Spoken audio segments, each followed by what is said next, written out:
الحمدللہ رب العالمین والصلاة والسلام علی رسولہ الامین وعلی آلہ وصحبہ اجمعین وبعد۔ کسی تمہید کے بغیر میں آپ کے سامنے یہ ہمارا جو درس دوسرا حدیث کا درس ہے وہ چلتا ہے۔ قیامت کی علامتوں کے بارے میں بات چل رہی تھی، دجال کا تذکرہ اس کے اندر آیا ہوا ہے، اور دجال کے بارے میں اب بات آپ کے سامنے اب جو ہے ہوگی۔ جو بھی دجال کے تعلق سے باتیں ہیں وہ باتیں آپ کے سامنے آئیں گی۔ دجال کے بارے میں آپ کے بارے میں سب سے پہلے ہم تو اس میں ابن سیاد اور جو ہے حدیث جساسہ جو تمہید کے طور پر آپ کے سامنے پیش کر چکے ہیں، اب خاص دجال کے بارے میں ہی باتیں آپ کے سامنے آئے گی۔ دجال کے بارے میں چند باتیں پہلے آپ ہمیشہ اس کو ذہن میں رکھیں۔ دجال کے فتنے کے تعلق سے جو حدیثیں آتی ہیں وہ حدیثیں بہت زیادہ ہیں، حدیثیں بہت زیادہ ہیں۔ چند صحابہ کا نام میں پڑھ کر کے آپ کو سناتا ہوں جن صحابہ سے دجال کی حدیثیں روایت کی گئی ہیں۔ ان کے پہلے نام ایسے صرف نام پڑھ کے سناتا ہوں، آپ کو نوٹ کرنے کی ضرورت نہیں ہے کیونکہ آپ نوٹ کر بھی نہیں پائیں گے،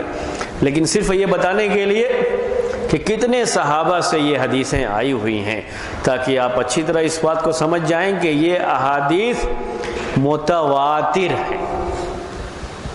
جس میں انکار کی کوئی گنجائش بھی نہیں ہے۔ ویسے احاد تب بھی انکار کی گنجائش نہیں تھی، لیکن یہ احادیث متواتر احادیث ہیں اور بھی تاکید اس کے ذریعے سے ہو جاتی ہے۔ عبداللہ ابن عباس رضی اللہ تعالی عنہما،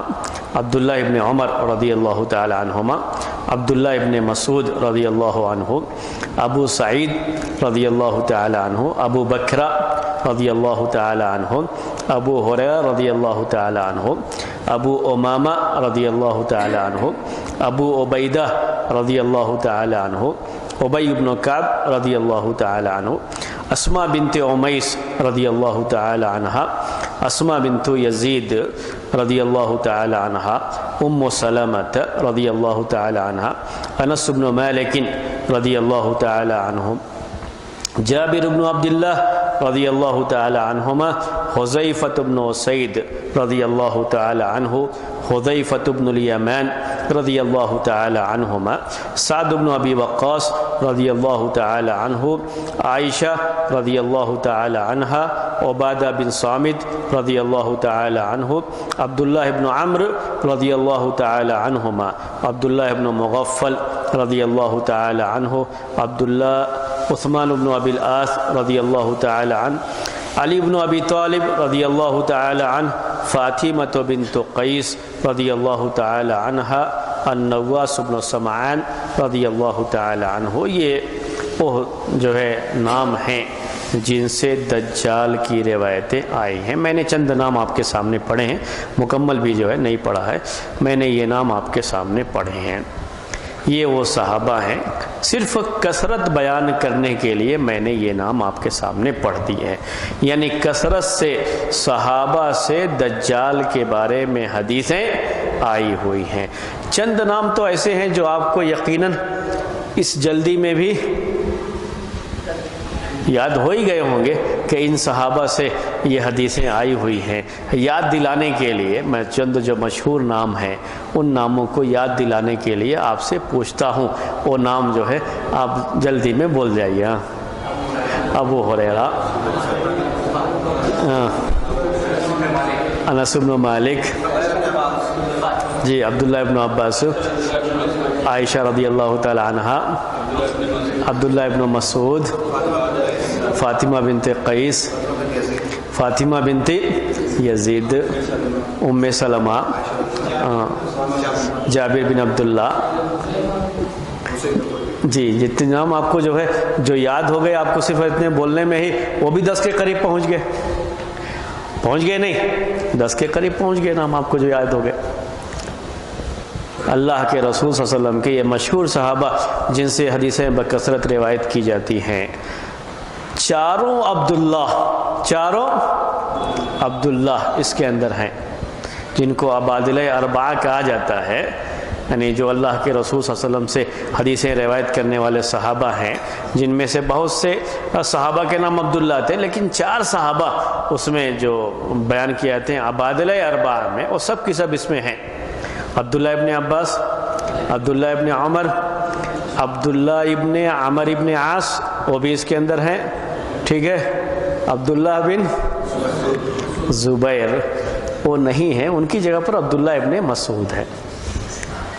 عبداللہ ابن مسعود ہیں۔ یہ ذہن میں رکھ لیجئے کہ ابادلہ اربعہ میں عبداللہ ابن مسعود نہیں ہے، عبداللہ ابن مسعود نہیں ہے، عبداللہ بن زبیر ہیں اس میں، عبداللہ ابن مسعود نہیں ہے۔ کیوں نہیں ہے بولیے؟ اصل یہ اصطلاح ہے کہ ٹیکنیکل ورڈ ہے یہ، تو ان کی وفات کے بعد یہ بنی ہے، وہ پہلے وفات پا چکے تھے، یہ لوگ بعد میں زندہ رہے کافی دنوں تک جو ہے، یہ چاروں جو ہے عبداللہ بن زبیر، عبداللہ ابن عباس، عبداللہ ابن عمر اور عبداللہ بن عمر ابن عاص کافی دنوں تک بعد میں زندہ رہے، تو اس وقت کی یہ اصطلاح ہے۔ ورنہ اور بھی عبداللہ نام کے صحابہ ہیں، یعنی سمجھے کہ اتنے ہی صحابہ ہیں۔ ابن ام مکتوم، ان کے بارے میں بھی ایک قول یہ ہے کہ ان کا نام عبداللہ ابن ام مکتوم ہے، اور بھی عبداللہ نام کے صحابہ اور بھی بہت سارے ہیں، تو سارے جو ہے اس میں بیان نہیں کیے گئے ہیں، لیکن یہ چار صحابہ جن سے کثرت سے علم لوگوں نے بعد میں حاصل کیا، ان کو ابادلہ اربعہ کہا جاتا ہے۔ خیر، ہماری بات کس کے بارے میں چل رہی تھی؟ دجال کے بارے میں چل رہی تھی۔ دجال کے تعلق سے جن صحابہ نے حدیثیں روایت کی ہیں اللہ کے رسول صلی اللہ علیہ وسلم سے، ان میں سے چند صحابہ کا ذکر آپ کے سامنے آیا اور اس کے بارے میں جو ہے بیان آپ کے سامنے آیا۔ تقریباً 30 حدیثیں اور 20 سے زائد صحابہ سے یہ حدیثیں مروی دجال کے بارے میں، صحیح حدیثوں کے بارے میں بات آپ کے سامنے چل رہی ہے، ساری حدیثوں کو لیں گے تو شاید اور بھی زیادہ ہو جائیں گی۔ اتنی کثرت سے صحابہ نے یا اللہ کے رسول صلی اللہ علیہ وسلم سے دجال کے بارے میں حدیثیں روایت کی ہیں۔ یہ الگ مسئلہ ہے کہ بعد کے دور میں، یعنی یہ ساری حدیثیں کیا بتاتی ہیں کہ اللہ کے رسول صلی اللہ علیہ وسلم کے زمانے میں دجال کا تذکرہ کثرت سے ہوتا رہا ہے، خود اللہ کے رسول صلی اللہ علیہ وسلم بھی کرتے تھے اور صحابہ بھی کرتے رہے ہیں، لیکن زمانہ گزرتے گزرتے دجال کا ذکر کم ہونے لگا، تو اللہ کے رسول صلی اللہ علیہ وسلم کی ایک حدیث یہ بھی ہے، قیامت کی علامتوں میں سے آپ نے اس کو بیان فرمایا ہے۔ صعب ابن جثامہ رضی اللہ تعالی عنہ، یہ اس کے راوی ہیں، وہ کہتے ہیں کہ سمعت رسول اللہ صلی اللہ علیہ وسلم یقول، میں نے اللہ کے رسول صلی اللہ علیہ وسلم کو کہتے ہوئے سنا ہے، لا یخرج الدجال حتی یذہل الناس عن ذکرہ، دجال نہیں نکلے گا یہاں تک کہ لوگ اس کا ذکر کرنے سے غافل ہو جائیں گے، یعنی لوگ دجال کا ذکر کرنا ہی چھوڑ دیں گے۔ تو یہ بھی ایک فتنہ ہی سمجھیے کہ دجال کا ذکر ہی چھوڑ دیا جائے، اس کا ذکر ہی نہ کیا جائے، جس دجال کے بارے میں اللہ کے رسول صلی اللہ علیہ وسلم نے یہ بھی کہا کہ ما من نبی الا وقد حذر امتہ الدجال، کہ جو بھی نبی گزرے ہیں ہر نبی نے اپنی امت کو دجال سے، دجال کے فتنے سے ڈرایا ہے، جبکہ یہ یقین ہے کہ دجال ان کے زمانے میں نہیں آئے گا، کیونکہ وہ آخری نبی ہی نہیں۔ دجال کا ظاہر ہونا یہ قیامت کی بڑی علامتوں میں سے کلام، لیکن پھر بھی اتنا عظیم فتنہ ہے کہ اس فتنے سے ہر نبی نے اپنی امت کو ڈرایا ہے۔ اللہ کے رسول صلی اللہ علیہ وسلم نے کہا کہ میں بھی تم کو ڈراتا ہوں، البتہ ایک بات ہے کہ کسی نبی نے اپنی امت کو نہیں بتایا، میں تم کو بتاتا ہوں کہ یہ دجال کانا ہے، آور کانا ہے، اور تمہارا رب آور نہیں ہے، کانا نہیں ہے، دجال جو ہے آور ہے۔ کیوں یہ تفصیلات اللہ کے رسول صلی اللہ علیہ وسلم نے بتائی اپنی امت کو؟ کیونکہ دجال اسی امت میں آخری زمانے میں تھا، بقیہ جو دوسرے انبیاء نے اس فتنے، کتنا عظیم فتنہ ہے، اس عظیم فتنے کو بتانے کے لیے ہر نبی نے اپنی امت کو اس فتنے سے ڈرایا۔ لیکن اللہ کے رسول صلی اللہ علیہ وسلم نے مزید تفصیلات جو دوسرے انبیاء نے نہیں بیان کی ہیں ان کو بھی آپ نے بیان کیا اپنی امت کے لیے، تاکہ امت اس کے اس فتنے سے محفوظ رہے۔ تو یہ بات ہمیں ذہن میں رکھنی ہے دجال کے تعلق سے۔ دجال کے بارے میں ہمیں تفصیلات آپ کے سامنے بیان کرنی ہے، تو انہی تفصیلات کو بیان کرنے سے پہلے میں نے سوچا آپ کے سامنے جو ہے یہ بات جو ہے پیش کر دی جائے۔ اس کے بعد دجال یہ اس زمین کا سب سے بڑا فتنہ ہے، اس زمین کا سب سے بڑا فتنہ دجال ہے۔ اس کے بارے میں اللہ کے رسول صلی اللہ علیہ وسلم کی یہ حدیث ہے دجال کے تعلق سے، وہ حدیث آپ کے سامنے پیش کرتا ہوں۔ یا ایھا الناس انہا لم تکن فتنہ علی وجہ الارض منذ زرع اللہ ذریۃ آدم اعظم من فتنۃ الدجال، کہ اے لوگو جب سے اللہ نے اس زمین پر آدم کی یہ نسل چلائی ہے، یعنی آدم علیہ السلام کے زمانے سے لے کر کے آج تک اور قیامت تک بھی یہ چیز رہے گی، اللہ کے رسول صلی اللہ علیہ وسلم کا یہ بیان کہ دجال سے بڑا کوئی فتنہ نہیں ہے، دجال کا یہ فتنہ سب سے بڑا فتنہ ہوگا۔ کیوں؟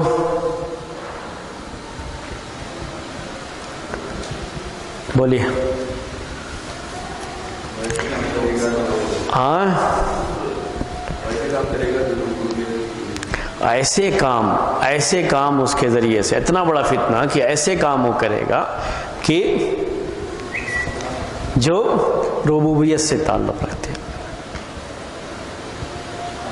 اتنا بڑا فتنہ ہوگا وہ، جس کی وجہ سے لوگ جو ہے فتنے آزمائش میں پڑ جائیں گے، اور کیا واقعی یہ رب ہے؟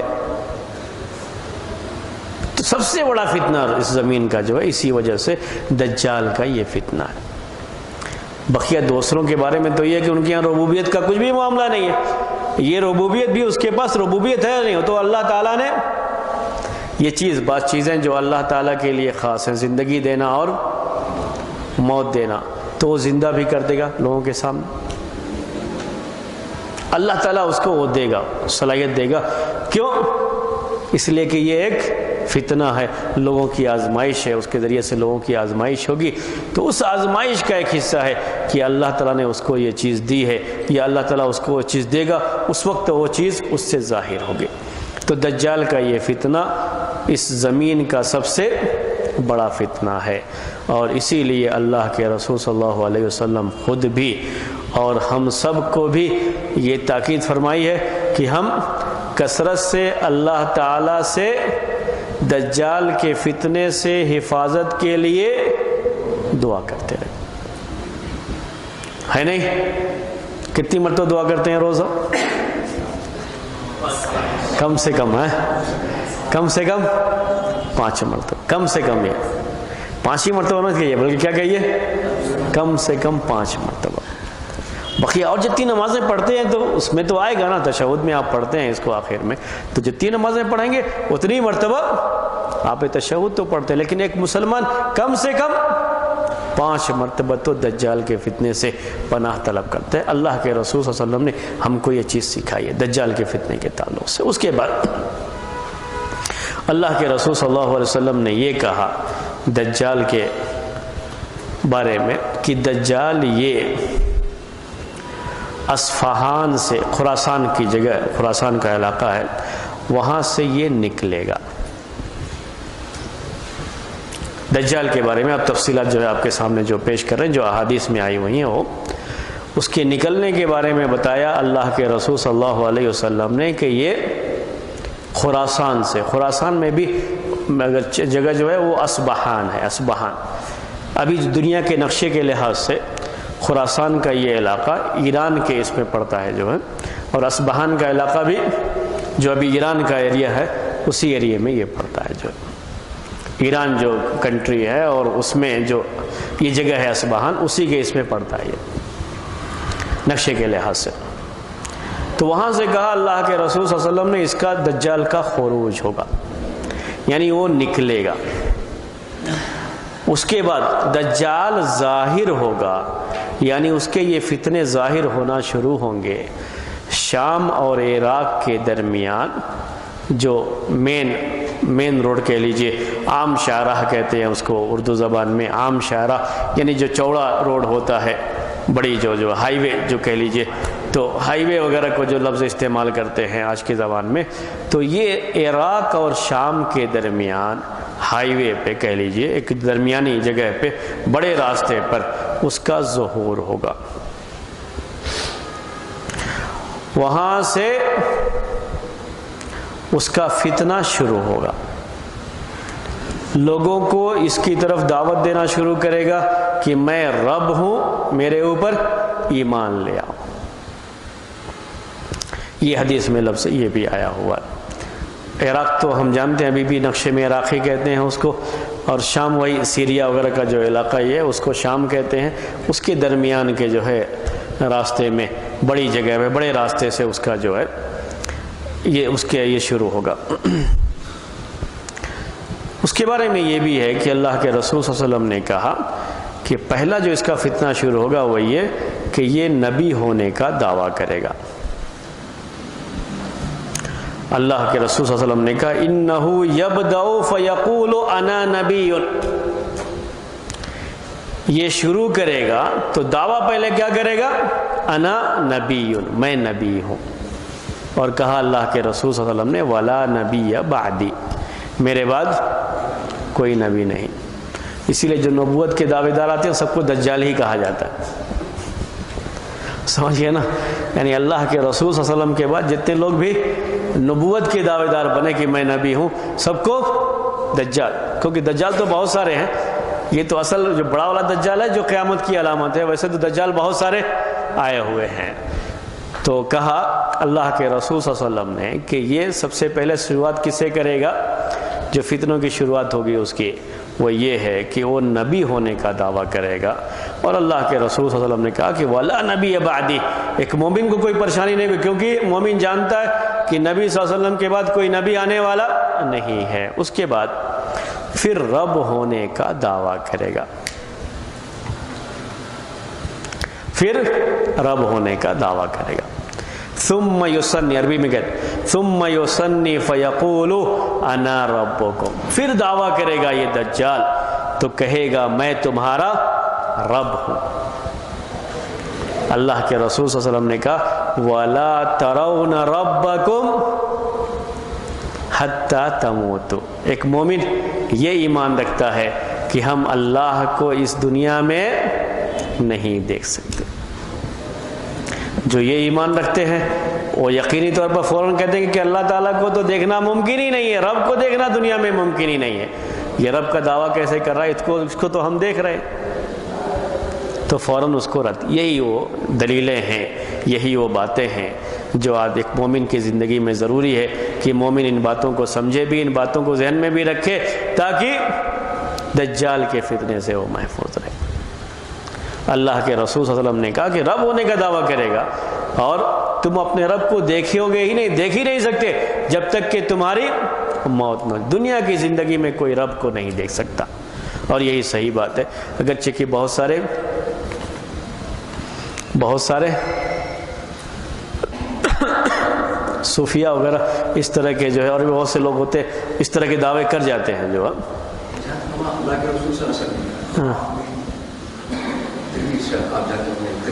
نہیں اس کو چھوڑ دیجیے، وہ مسئلہ خواب کا نہیں ہے، جو ہے خواب کے مسئلے کو یہاں پہ مت لے گئے، اسی طریقے سے معراج کے مسئلے کو بھی لے کے نہ آئیے، ہم اس مسئلے کو چھیڑنا نہیں چاہتے، یعنی وہ بھی ایک دوسرا بڑا مسئلہ آ جائے گا۔ ابھی جو بڑا مسئلہ کیا ہے کہ جب اللہ کے رسول صلی اللہ علیہ وسلم کو معراج کرائی گئی تھی تو آپ نے اپنے رب کو دیکھا تھا نہیں دیکھا تھا، تو یہ بھی ایک عقیدے کا ایک بڑا مسئلہ، بڑا جو ہے وہ اختلاف والا مسئلہ، فی الحال ہم اس کو یہاں پہ نہیں لاتے، صرف اتنا کہتے ہیں کہ دنیا کی اس زندگی میں کوئی اپنے رب کو نہیں دیکھے گا، یہ اللہ کے رسول صلی اللہ علیہ وسلم نے فرمایا جب تک موت نہیں ہوگی تم اپنے رب کو نہیں دیکھ سکتے۔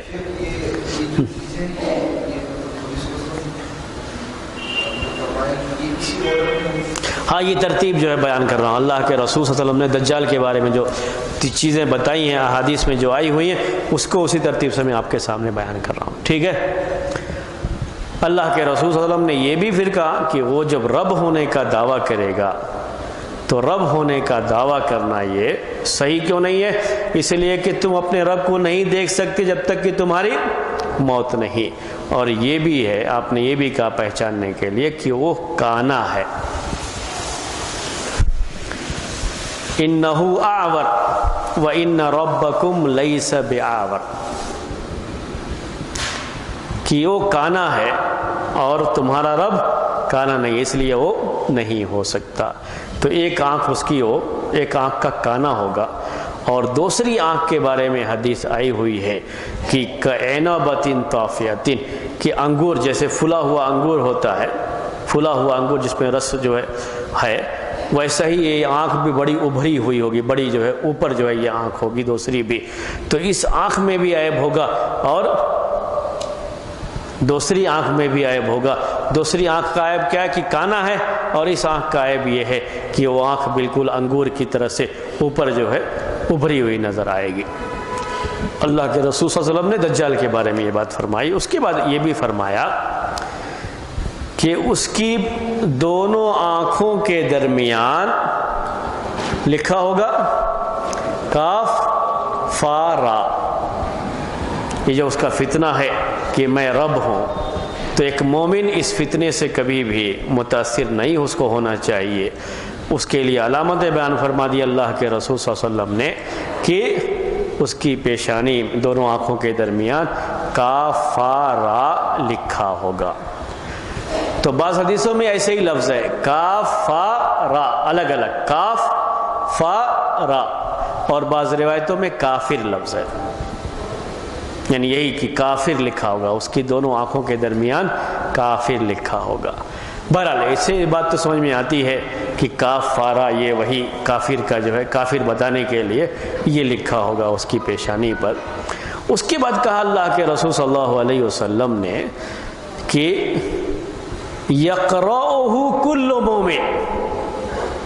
یہ جو پیشانی پر لکھا ہوگا اس کو پڑھ لے گا ہر مومن،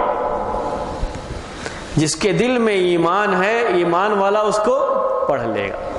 مومن اس کو پڑھ لے گا۔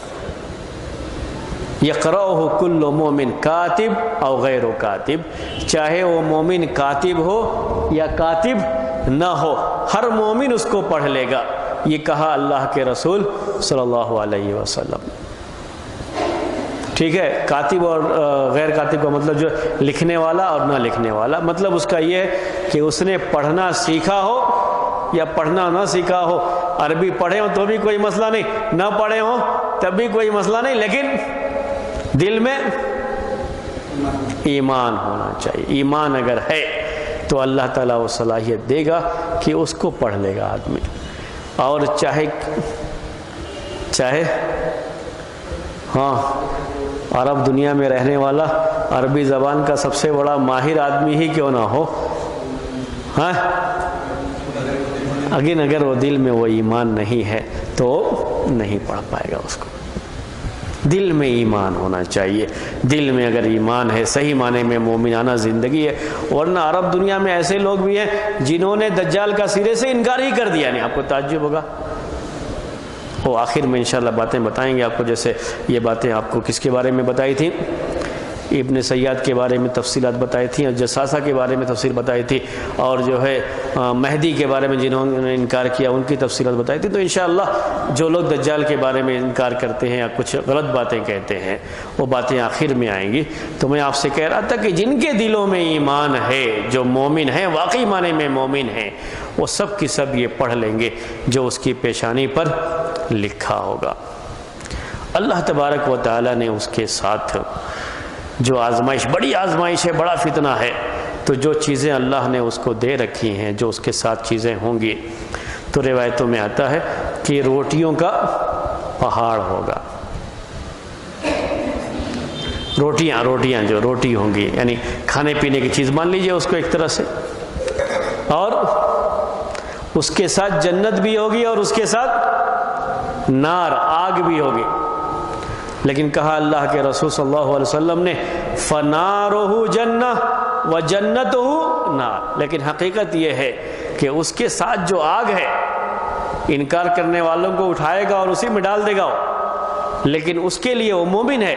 جس نے انکار کیا اس کے لیے وہ آگ جنت ہوگی۔ یوں سمجھ لیجئے کہ یہ آگ ویسے ہی ہے جیسے ابراہیم علیہ السلام کے لیے، اس سے کچھ بھی نقصان ہونے والا نہیں ہے، وہ آگ اس کے لیے جنت ہے۔ اور جو اس کی جنت ہے یہ حقیقت میں آگ ہے کہ اس کی جنت کے چکر میں پڑ کر کے جو اس کے اوپر ایمان لے آئے گا وہ جہنم میں داخل ہوگا، تو اس کی جنت آگ ہے۔ دجال کے ظاہر ہونے سے پہلے اللہ کے رسول صلی اللہ علیہ وسلم نے یہ بھی کہا ہے کہ اس کے پہلے 3 سال تک لوگوں کو بڑی پریشانی ہوگی، تو اس کے بعد اس کی اہمیت آپ کو سمجھ میں آ گئی، اس فتنے کی جو ہے اہمیت سمجھ میں آئے گی۔ تو میں وہ آپ کو پہلے پیش کر دوں، یہ روٹیوں کا پہاڑ ہوگا یہ سمجھانے کے لیے، اس کے پاس بڑی چیزیں ہوں گی، لوگوں کو دے گا اپنے ہاتھوں سے جو ہے اپنے آپ کو جو ہے رازق ثابت کرنے کے لیے کہ دیکھو میں جو ہے لوگوں کو کھلا رہا ہوں۔ تو اس کا معاملہ جو یہ ہوگا کہ اس سے پہلے 3 سال تک لوگوں کو بڑی پریشانی ہوگی۔